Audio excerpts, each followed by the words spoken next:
Life pakitaon niya, taon-taon. Thank you very much, Jay. Ulit. Thank you, sir. Turtle. Thank you. Okay, so, ito na yung isa sa tradisyon ng pinakamatandang HIV movement, ang International AIDS Candlelight Memorial. Ito ang tinatawag na Cute Presentation. So, joining us, Dr. Mary Lastimoso, please facilitate with this Cute Presentation. Meron ba tayo LCD presentation? Well, okay, so, Cute Presentation tayo. Forget about LCD presentation.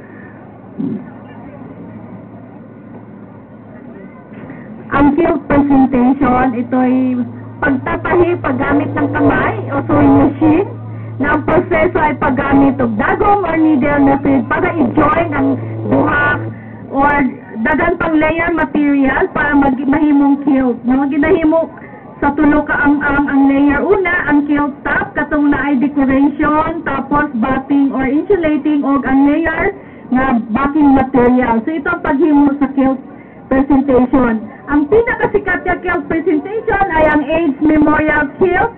Gisugtan ni adtong pang 1987 sa San Francisco, USA. So kining kilt atong gihimo, gipangalanan nato ang atong 5 namatay sa AIDS. So kwentuhan namin kayo kung sino sila. Binigyan namin ng pangalan aron magkaroon ng confidentiality ang pasyente. Kay taga General Santos sila. So, isa-isahin natin sila, ipakilala, bigyan natin ng mukha at buhay kung sino itong 5 namatay ng AIDS sa General Santos City. So, ang unang maglagay ng kilt, si Darwin, na ang maglalagay ay ang Sukopa, ang Shed Foundation.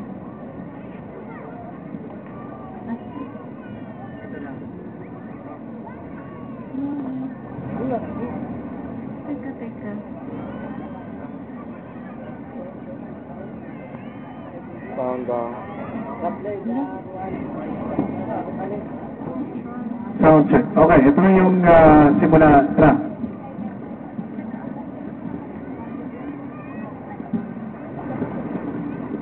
Actually, si Darwin siya ay si Charles Darwin. Charles Darwin. Isang lalaki, 37 years old, positibo ng AIDS at isang professor. Isa siya sa mga partner na nakikipag-sex sa kapwa lalaki. Gikan siya sa laing lugar o mitudlo dugay na sa General Santos City. Namatay siya sa hospital sa sakit na tuberculosis at pneumonia. Wala nakabalo sa iyang pamilya na siya ay namatay. Ang institusyon niya iyang gituluan ang mga nagpanubukan mo. Ang pahinongdong sa tuwa kung ikaw kapamilya na makasabot mula'y mamatay na nag-iisarang sa sakit na AIDS. Walang mahatag sa pamilya kung naan siya mga butang na importante. Para kay Charles Unta, nagkasakit siya na naan siya kadamay ng pamilya.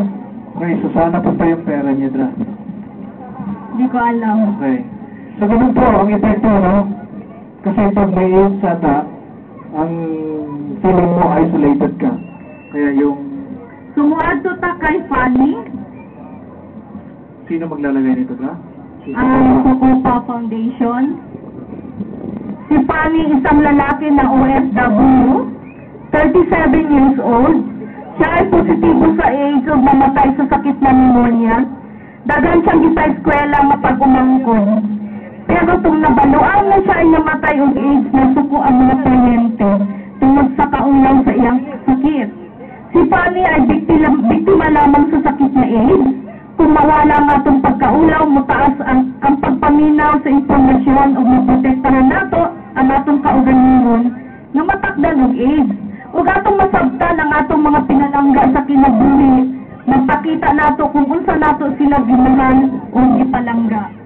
Ang atong handong ng atong komunidad ng Santos sa isa ka lugar na may puso na makasabot sa mga natakdan og AIDS. Tungod ani, daghan ang mangutana ug makabalo kung ano gyud ang AIDS ug matakdan. Para kay Fanny, unsa gipalangga og isalaan ang paghigugma sa iyang mga nabuhat, hindi ka nagkasakit sa AIDS o nakaligtas ang iyong mga katabang.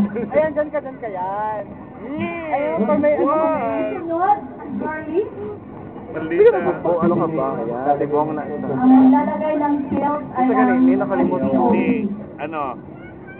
Si Garly, Mr. isang batang babae, Elton, 10 yan. anyos, Star. dahil sa positibo Oh, si Joseph siya ay namatay sa sakit ng tuberculosis. Okay natin. Kanhi nakuha sa iyang ginikanan tungod kay umpisa pag-anak kanunay nga nagsakit hangtod na diagnosis of AIDS ug TB. Mga 2 ka tuig bago si Girlie namatay, naunang namatay ang iyang amahan sa sakit sa panis or balat. 1 ka tuig na namatay ang amahan, namatay usab ang inahan sa sakit na hika or asthma. Ang sakit ni Girlie gikan sa ginikanan pero wala na examine ang mga ginikanan ug HIV. Ang buot lang nato ginapahinumdom sa kadaghanan nga ang AIDS pwedeng mamatay ang buong pamilya. Ang gobyerno na nakarong programa sa mga buntis na dili matakdan ang anak kung moadto magpakonsulta og mga yugiya o kabaluan mahitungod sa AIDS. Libre o walay makahibalo kung dili mao lamang imong doktor. Ang tambal nga gihatag sa gobyerno libre dili tambal sa AIDS kung dili para magdugay ang kinabuhi. Para kay Girlie unta nakita pa niyang kinabuhi nga dugay o dili nag-andulit ka sakit. Mao ni ang ginahinumduman nato siya para sa matulungan o dili mapahiya sa ilang kalimtan.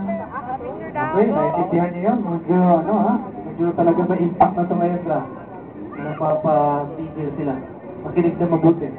Ang sunod si Eva, Ang maglalagay ng kill. ang maglalagay ng kill, ang Shed Foundation.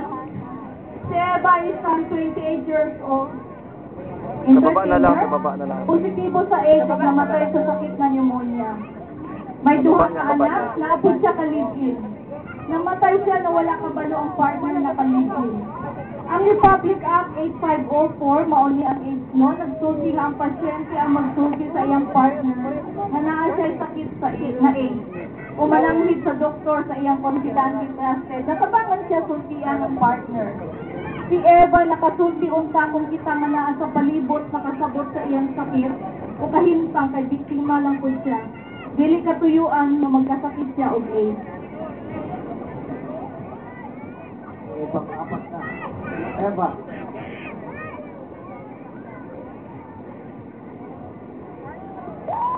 So, yung pang-5, ulahin, no? Jonathan.